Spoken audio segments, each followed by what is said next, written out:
sure many of you have heard us mention a couple of times already. If you can get ready and jump to mentee.com, that'd be fantastic.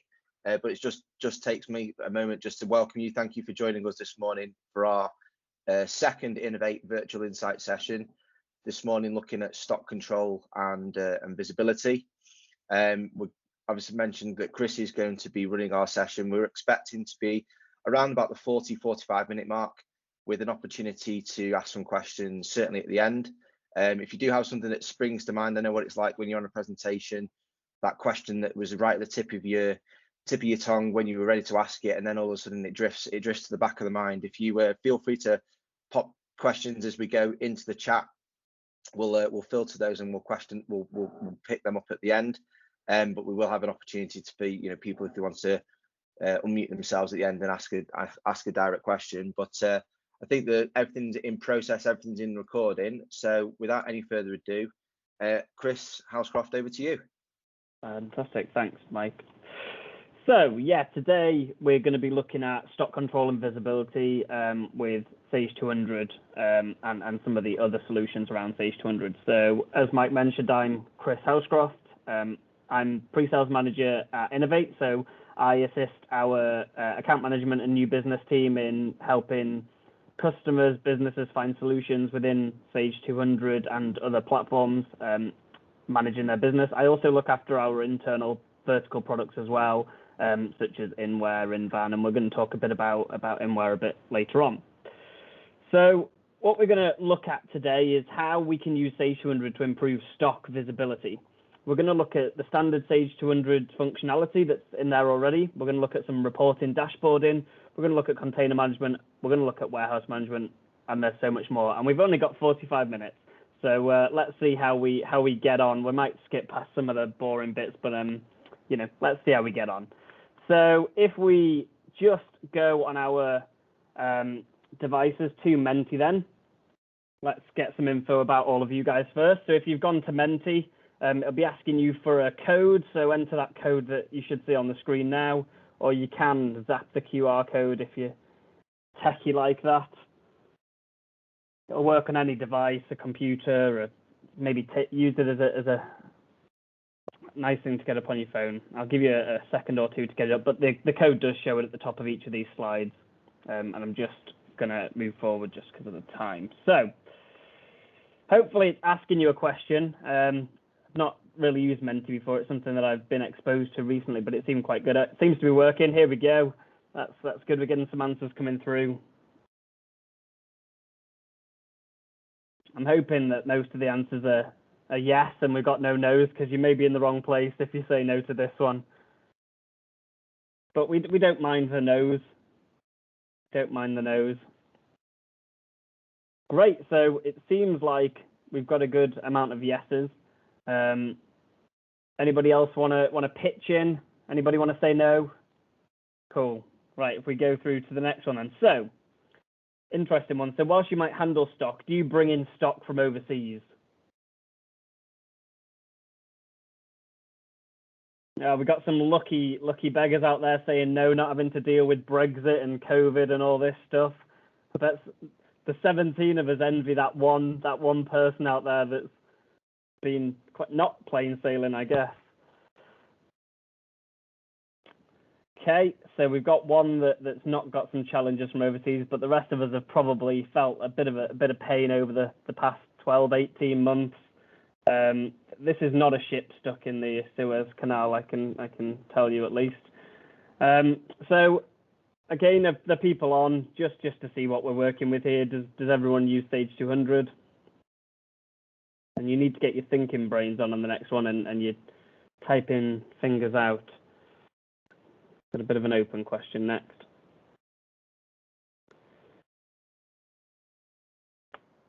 So, what is your biggest stock challenge?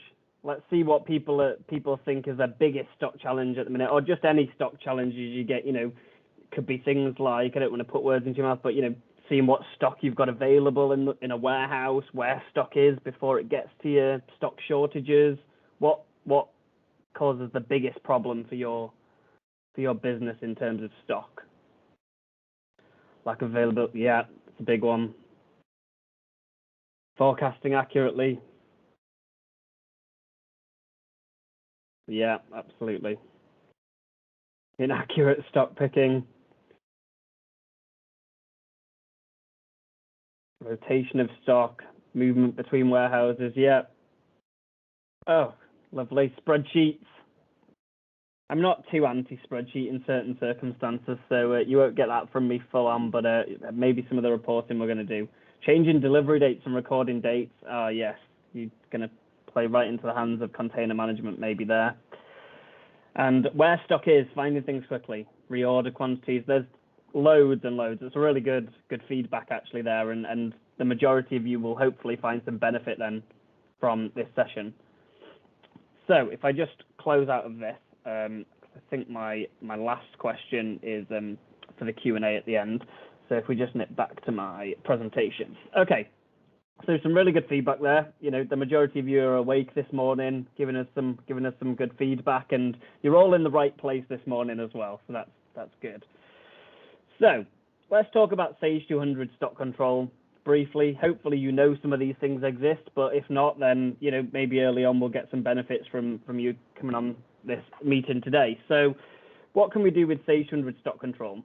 So with Sage 200 stock control, we can run it as an integrated or a not integrated stock control system. And what I mean by that is on a financial basis.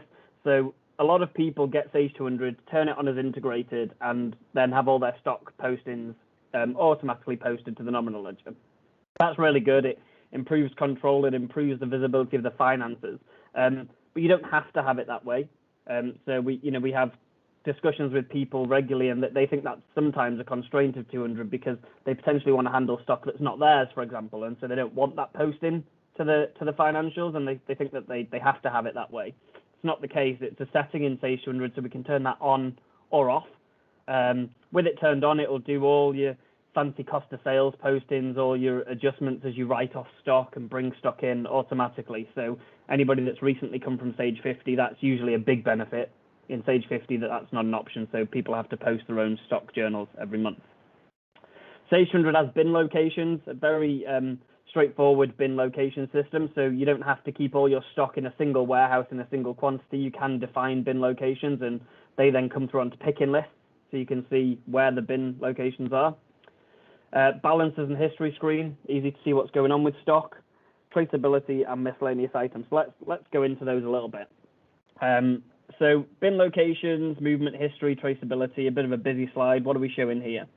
So we're showing here the standard Sage 200 balancer screen, which shows us firstly what stock is in which warehouse, and then in the second section where that stock is in the different bins.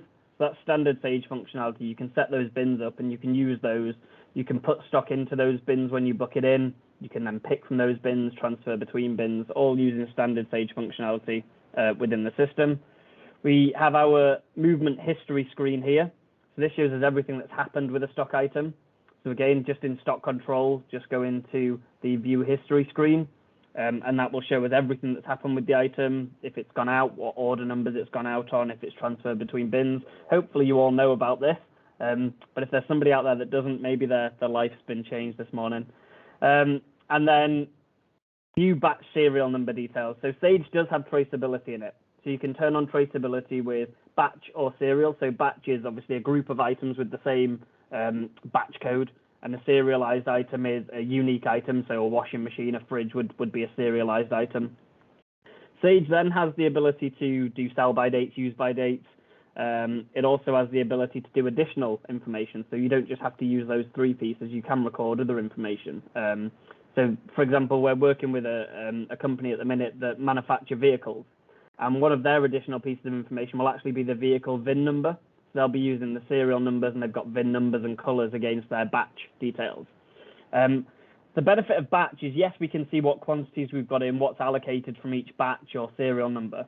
But actually, within that batch screen, you can actually see various pieces of information. So you drill into the batch details, and you can see which orders it went out onto, which POs it came in on, where it's allocated, and where it's located in those bins as well. Just using the standard functionality, you can drill into those orders. So if you have a recall for a batch, you can find the batch number, and then you can drill in to see which customers got that batch and when they got it. Again, just using standard Sage functionality. Miscellaneous items. Now, I'm going to really quickly go through this because nobody said they didn't handle stock. So this was my catch-all for anybody that did say they didn't handle stock, because you can still use stock control in Sage 200 even if you don't have stock. You can actually use it to speed up entry of sales orders. You can still track history of certain things, and we use these things called miscellaneous items. So they're set up very similar to a stock item. You can put in all the analysis codes that you want against a stock item, all the descriptions. You can then use them to enter sales orders without the need to hold a stock level. So it's kind of like negative stock without having to have negative stock, because negative stock is bad. So what this allows them to do is just enter orders a little bit faster by setting up some of those miscellaneous items. We use this internally. We're obviously a very service-driven business, but all of our consultants are all on there as miscellaneous items. That's what our consultants mean to us. They're just our miscellaneous items in Sage. But that means that when we're putting on orders for you guys, we can tag that consultant onto the order line, and we can then track history, so we can see which orders they've worked on without needing to do any extra reporting, analysis. We can just use the stock control module to track those things as well. And you can have a mix of miscellaneous and normal stock items as well, so it doesn't rule you out if you do use stock. It also makes reporting better, as I've said. So a lot of people that do have miscellaneous items, they just free text and they just enter a free text line on Sage. That's great. It kind of gets the description in there, but you can't report on those similar free text lines. So there is benefits of miscellaneous items there. One of the other things you can do within Sage 200 as standard is generate orders, and it's quite hidden away, and a lot of people don't really know it's there. It's come up quite a lot at the minute when we're talking to new business prospects. So it sits within the purchase order processing module, and what it allows you to do is automatically produce purchase orders based on a number of factors. So stock below reorder levels, back-to-back orders, or stock shortfalls. The way this screen works is you effectively update the order list, and it goes away and looks at all your stock levels, your reorder levels, your sales orders, and it suggests that you might need to purchase some stock from your suppliers. All you then do is go through those. You can click on to view the detail and see where the demand has come from. And effectively, once you've confirmed all the quantities you want to purchase, you can just hit generate orders, and that will create all of the purchase orders that you need. It's kind of like a mini MRP, I guess, but without the forecast side. It's just based on the reorder level and orders in the system. It also, like I say, works with back-to-back orders. So a lot of people who use back-to-back, they save the order and generate the back-to-back purchase order immediately. You don't actually have to do that. You can use this screen to generate them more in bulk, to maybe create a merged purchase order for one supplier. Rather than sending a supplier 40 purchase orders, you could actually just use this system, which would group them into a single purchase order with multiple lines. You still get the benefit of a back-to-back order, which allows you to click through from the sales order to the purchase order and vice versa. But that's something that you can go away and have a look at straight away. There's no harm in clicking the update order list and just seeing what it does. It's not going to do anything automatically straight away. It's going to just give you a list of what it thinks needs ordering. So maybe go away and just click on that update order list. So we've obviously looked at some of the screens we've got in Sage, some of the entries we've got in there, miscellaneous items, back-to-back ordering. So that's great. We're getting the data in there. How do we now get the information back out? So we've got a number of options. Again, standard Sage, we've got inquiries, we've got workspaces, we've got reports and Excel reporting. But then we've also got things next level like dashboarding as well. So what do we have in standard Sage? Again, some screens that are maybe hidden away a little bit. So within the stock control module, if you select a stock item and go to the view button at the top, there's two options in that list that people seem to never know are there. So one is view purchase orders and one is view sales orders. And these screens that show up, they're item specific, but they show you the sales and purchase orders that are open or completed for that particular stock item. So rather than looking through the entire order list and trying to see, well, this supplier is here and this supplier is here, you can just enter the stock item and see all your orders for that particular stock item. The same with our workspaces. So this is our stock quantity breakdown workspace. So if you don't know about workspaces, you can either find them from the particular module, so stock control and inquiries, or you can go into the workspaces option on the menu. there's loads of workspaces in there. They're effectively dynamic lists. So rather than finding a stock item and clicking on the option, or finding a sales order and drilling into it, you actually get a couple of panes.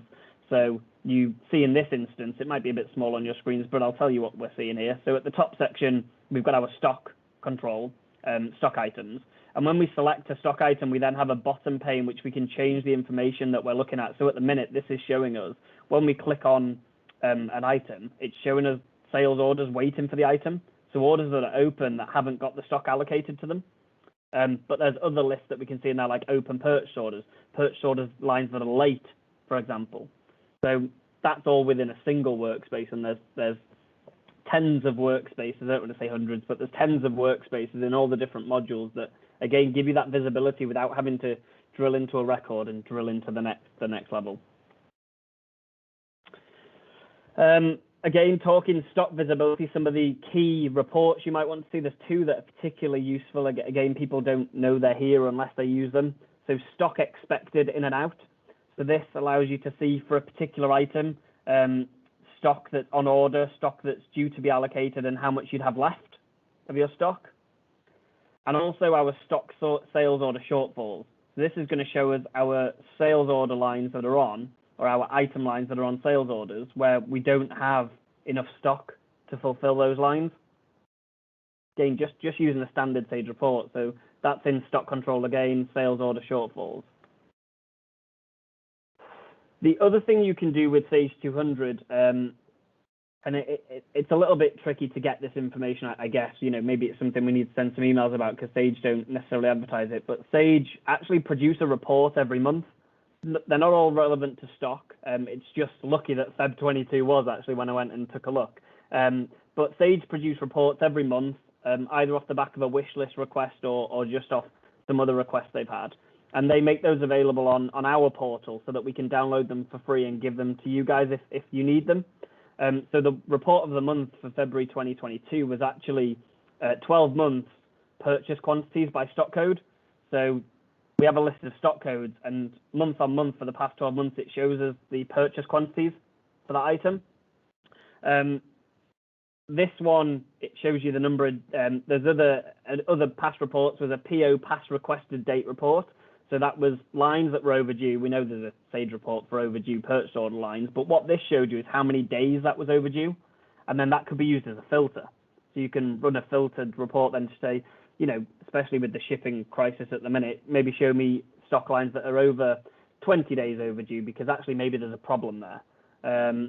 Or PO not received by product. So rather than running off the back of an order, we can actually look at all outstanding lines by a product instead, rather than on an order level. There's also a SOP 12-month invoice, so similar to what you're seeing here, but actually on invoiced quantities as well for a sales order perspective. So to get the report of the month, all you need to do is get in touch with support. They can download it for you and add it to your menu, and then it just appears as a normal option on the menu. So yeah, just log a ticket with support, and they'll get you this particular report. Or any other reports of the month that you like. What they can't do, they do have to do it on a report by report basis. So please don't ask them for every report of the month. But yeah, they're all available to any Sage customers, no cost. You can have the report of the month just by contacting support. Now, getting report of the month is great. Having all your reports in Sage are great, but you have to run them to get the information. And sometimes people don't run them. People run them at the wrong time. People forget to run them. It's usually an afterthought. If you've got to go looking for information, people tend to just get on with their day job and not go looking for information. So one solution you could look at for that is a solution from Tracer, which is the report scheduler. So this is a light little add-on that sits within Sage 200. And it allows you to schedule any reports, whether they're custom reports, whether they're default reports, whether they're from Sage's monthly reports.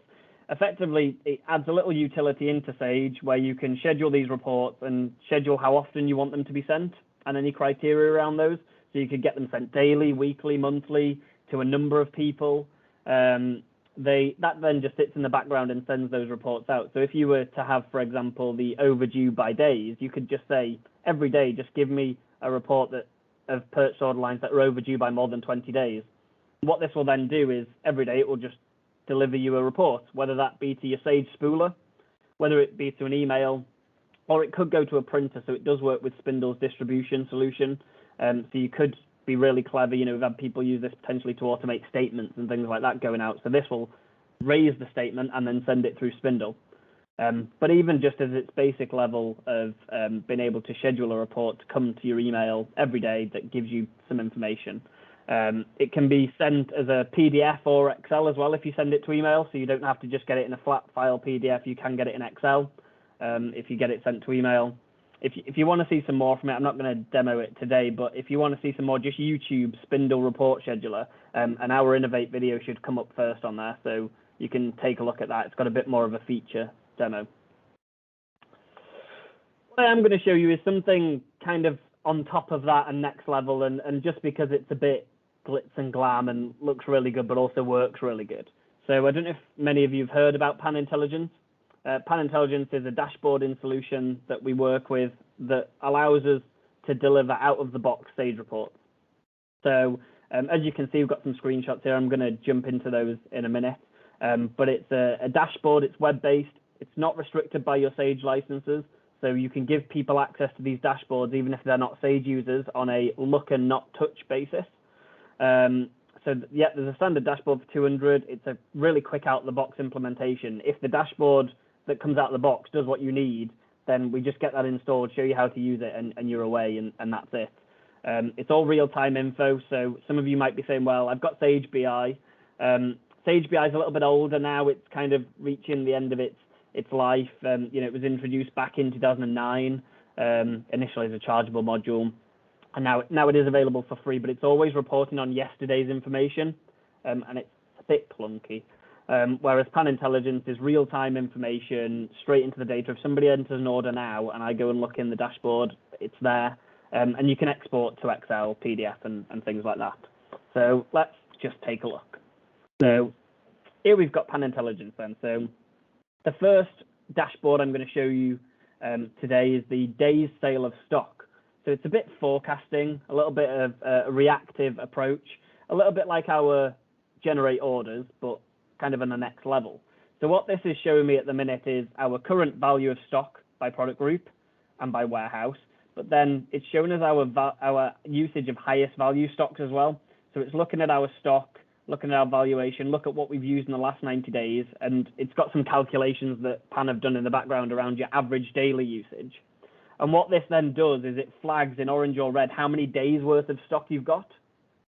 The next level then, we can add to these reports and extend them. So what a lot of people have done is then they've added their standard lead time from their supplier onto that and added another flag where their day's stock is actually going to fall outside again their lead time, and they're potentially going to end up with a deficit of stock where they've got orders sat on waiting for stock that's potentially going to take months to come.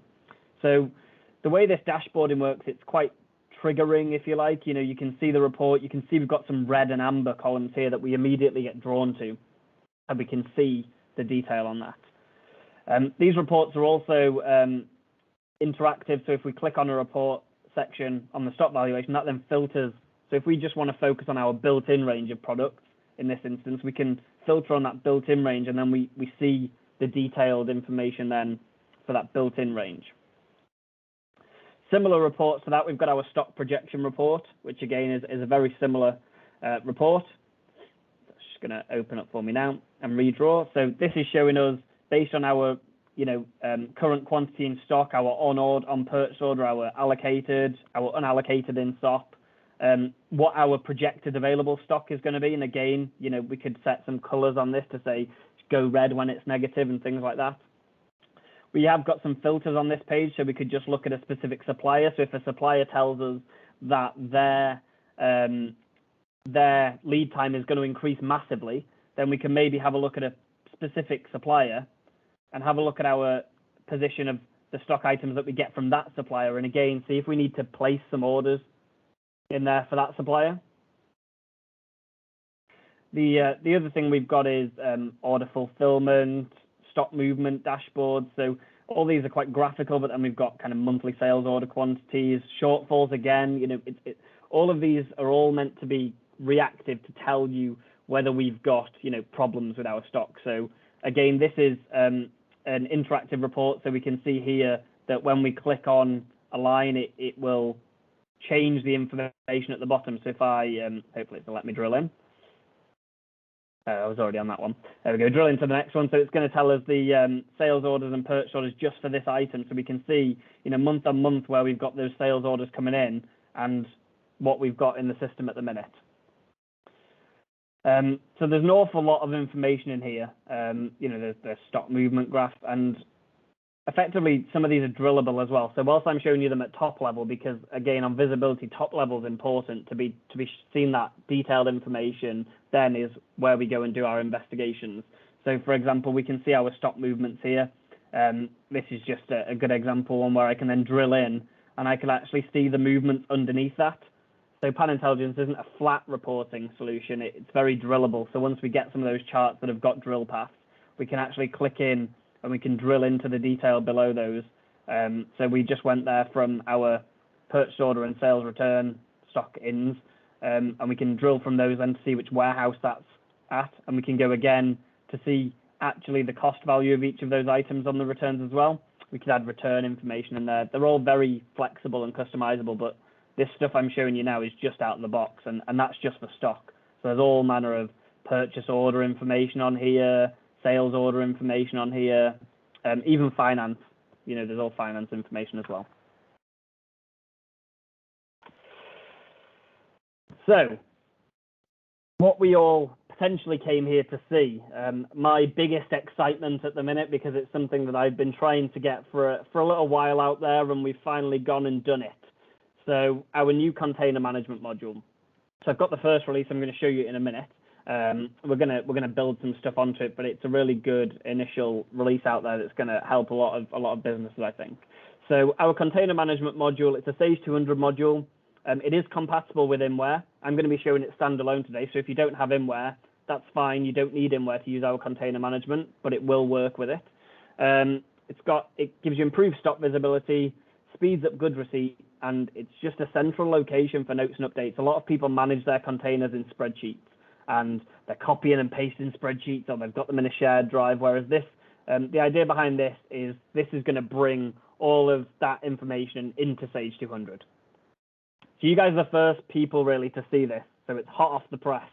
So any feedback and things and features on this is really, really well received. So it sits entirely within Sage 200. We've got a couple of options on our container management menu. So we've got container configuration, inquiry, and receive container. So if we just start in our container configuration, we really don't want to make this too kind of specific to individual customers. So we've tried to make it as flexible as possible. So first thing you can do as a end user is set up your own statuses for these containers. This comes as blank. So we need an initial status, which I've called new, and we need an end status, which I've called complete. You don't have to call it that. You can call it whatever you want, and all those stages in the middle. So effectively, we know a new container and a complete container is locked down, and nothing else is going to move on that once we've fully received it. But everything else, there's stages in the middle. We let you have up to 3 additional fields. So again, if there's something we haven't got on these screens, you've got up to 3 additional fields. So I've got container size in there. I've got the arrival port, which I've specified my own drop-down list on. But we can also do dates as well. So if you need an additional date on your container versus what we think we've got on there, then that's absolutely fine. And then we've got different tracking stages. So you can have up to 10 different tracking stages that you can put individual dates against as well. So I've gone for the date that I expect it to leave the factory, the date it's going to be loaded onto the ship, when it's going to hit the water, when it's going to arrive at the docks, and then when I expect the delivery to be.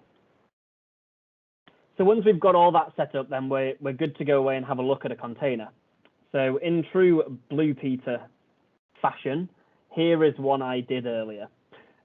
So we've got a container here at the minute. We can see container reference number 1. That's just a sequential number to help us with setting that up, but we can then put our own container number in there, and we can then use that container number to search for it as well. We've got our container status, our expected delivery date, which is not one of those fields. That's their standard fields, as is the actual delivery date. And then we've got our total weight. My Sage doesn't have weights in the weight field, so rookie error on that, but that will total your weight, which is particularly important for containers because you need to make sure that you've got enough stock in there firstly to make it viable, but you haven't overloaded it. And then my extra fields are container size. That doesn't necessarily matter to everyone, so I've got that as an additional field, and my arrival port as well in there. I can then see my order lines. So these are purchase order lines that are linked to this container. I've got my tracking tab, which has got those different stages on, and I've put in my expected dates. And I've got a notes tab as well. So we'll have a look at that in a second. So if I go on and amend my container, I can do things on here like update that tracking. So if that date changes and it's now left the factory, so it was due to leave the factory on the 13th of February, I can go in and tell it that it actually left today. And again, we could potentially then report on those differences in days. So the idea is rather than going and updating a spreadsheet as those things move, I'm going and updating the container itself within Sage. If somebody else then goes and looks, they can see that information. In terms of my order lines, I can either add order lines as I raise purchase orders, and we've got a new container field on the item line because it's not PO specific, so you don't have to put an entire PO onto this container. It's line level, so you can split a PO across multiple containers. Or we can do it from within this screen. So we can hit insert, and it shows us all of our different order lines that are outstanding for our different items, and we can effectively just pick and choose and add those onto our container. If we enter a split quantity, so when we go in and enter that, we can change the container quantity. So we could say that we put on a line for 2,200, but we're only going to bring 1,000 in on this container. The way that we have got that to work, which gives better visibility, it will actually split those lines out, so it'll keep them on the PO, but it'll take your 1,000 and put it on a new line linked to the container, and it'll leave you 1,200 outstanding not linked to a container. So you just get much better visibility, but you don't have to do that manually. The system will do that if you decide to split it out. We've got our tracking, so we've seen that. We can go in and update our dates on here, and we've got our notes. So as things happen with this container, unfortunately, the ship got stuck in the Suez Canal in this instance, and it's likely to be delayed for a week. Little did we know that it was not going to be a week.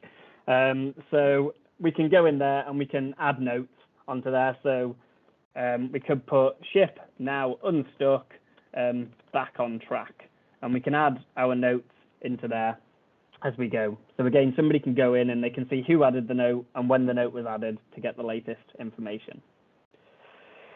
The other thing that we've then got to speed up a really important process. So the likelihood is that this ship has got stuck and it potentially is a week delayed. What we don't want to have to do is to have to go into every single purchase order, into every single purchase order line and update that requested delivery date so that that's going to then filter through to all of our other reports. So all we do is we allow you to change that on the container level. And if you change that date on the container level, when you save it, it tells you that the container's expected delivery date has changed. Do you want this to go away and update all those lines that are linked with the new date? So it's going to go away and it's going to do all that for you. That will update all your lines without you having to do all that manually, because that is the thing that takes ages. People update it in spreadsheets, but then so that their Sage reports are right, they have to go and update it in Sage, and that takes longer than updating the spreadsheet, whereas this will do that in a single click.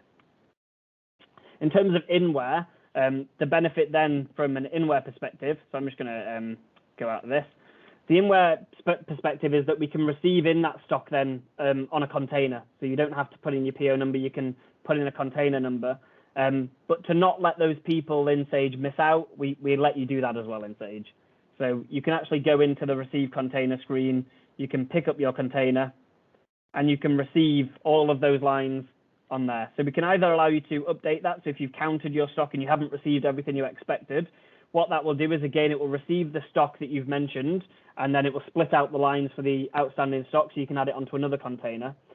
Or the biggie that a lot of people have asked us for, because receiving in Sage is a pain for loads of POs. So the big thing is this will do it across your POs. But if you absolutely know that everything on that container has come in, and we've got people that will have 300 or 400 lines in this screen, they can just tick the full receipt button and press receive, and it will just receive everything on these containers on this container in a single click, without you having to do anything else. And it will also update that receipt date into the actual date as well on our container.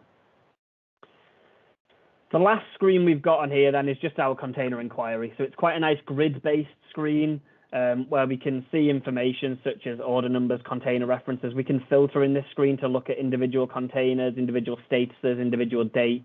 Any of you that have got InWare, this is quite a popular feature in our InWare screens that Sage doesn't have as standard, where we can filter on these different columns. So we can add filters into there. We can go through and we can then click on and drill into that, either into that container, or we can go from that screen and receive the container. So it's just an inquiry screen that people will use to find their way around and to get a snapshot of information. Like I say, it's a brand new thing we brought out. It does work with InWare, but we're keen to expand it over time with more functionality. So one of the things that's going to be coming, really ready for its launch, although it's available now, but coming in the next coming weeks, is the ability to import container lines as well. So rather than you having to set up a container and pick them from a list, you'll be able to put a spreadsheet together with the container number, the PO number, and the stock item and the quantity, and that will actually populate those lines on the containers for you as well. And also an import for creating containers, so you could put all the info in Excel and import that information. So I finally got there. I finally got container management, which I'm absolutely chuffed about, and it's yeah, it's going to be a game changer for a lot of our existing InWare and non-InWare customers. So talking about InWare, just a brief overview just for the last couple of minutes. I'm not going to show you anything. A lot of you will have seen it, but those that haven't heard about it, InWare is our warehouse management solution. It's a true warehouse management solution. It's not just a barcoding solution. So what I mean by that is it's got proper pallet management, proper pick control, routings around the warehouse. So we can track from goods in through to goods out. So it's a handset device that's used to move all the stock around.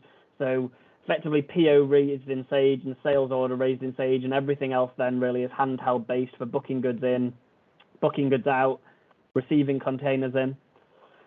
Real stock control, so it happens in real time. So as those stock control movements happen, they happen in our system.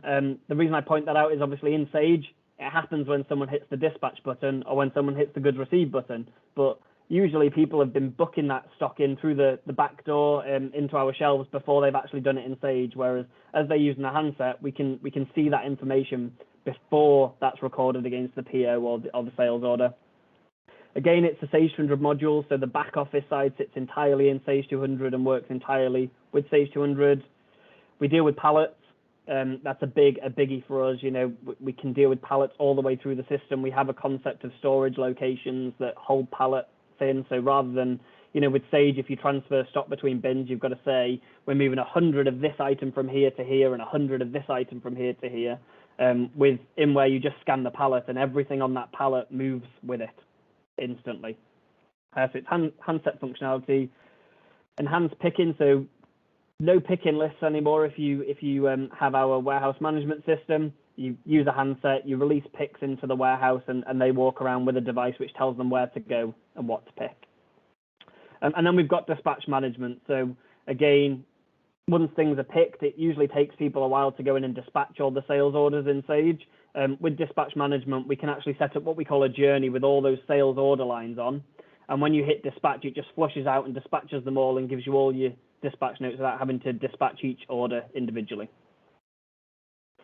And at the top there, standard dashboard in progress. So if you've got Pan Intelligence or if you get Pan Intelligence with InWare, that's going to be where we do our dashboarding and reporting. So some of the stuff we're going to be bringing to Pan Intelligence in terms of our reporting that people have asked us for. And on this, I've been very customer focused. So I've worked with a number of our customers to come up with what they want, and they're going to be working with us to build these dashboards so that they're suitable for a load of sites. So empty location visibility is very big at the minute. People need to know where they've got space. People are buying in tons of stock just in case the supply line gets cut off. So, you know, where's free in the warehouse, space is at a premium. On-time dispatches, capacity reporting, stock take progress, you know, what's been stock take, what's got left, adjustment reporting, performance charts, who's picking the most, pick a leaderboard, things like that. And the things you can do then is like live dashboards with Pan. So we can put screens in the warehouse to say how many picks are in progress at the minute, how many goods in are due in today, how many free picking holes have we got left, and that'll update as the day goes on. I won't talk through this grid. Some of you will have seen this. I'm happy to share this. It just details the differences between Sage 200 and I've been naughty and not updated my branding. And then just really quickly, what else is out there? You know, we focused on container management, on stock visibility today, and a couple of things I picked out that really benefit and get quick wins. But there are other solutions out there that we can help you with that help with stock visibility. Things like there is modules out there for sales order call off. So if somebody raises a big order but wants to call it off, rather than doing a sales order and amending your lines like everyone does, there is a module for that allows you to call off and track quantity called off against a sales contract. The same on a purchase contract side, there's a module for that. Another way to improve visibility is through EDI integration. You know, get integrated with your suppliers, get integrated with your website for more real-time information of orders coming in. And then we've got, you know, MRP manufacturing. They're all big things that people are asking us for, and they're all things we can help with and provide solutions with our partners for. But we can also help you with anything else. So anything else you think of that's out there, you know, Sage 200 is a very flexible platform that we can build anything we need to in. So, you know, just give us a shout. We can help you with anything that you need. So before I go on to my last slide, we're just back to Mentee. But any questions and feedback that you might have, you can either drop them in there, or I will keep an eye on the chat and see. I'll have a look now, see if we've had any questions just for the last couple of minutes. Let's have a look. So, how do we see the sales order more easily or simply when using stock allocation? So the nice way to see stock allocations, those workspaces are quite good ways to see individual stock allocations. Just talking about a module that might help, Eureka, their Plus Pack has a simple stock allocation screen, so you can allocate and unallocate stock items on bulk in a single screen across all orders without using the Sage allocation screen. You know, so that gives you really good visibility. We'd be able to show you that. Good question. Another question from Rob. So it's been suggested that in circa 3 years, the works order and MRP of Sage will cease. So there has been an end of life notification for Sage manufacturing, which was the module that Sage offered themselves directly. So that's correct. It will be dropped out of the solution at some point in the future.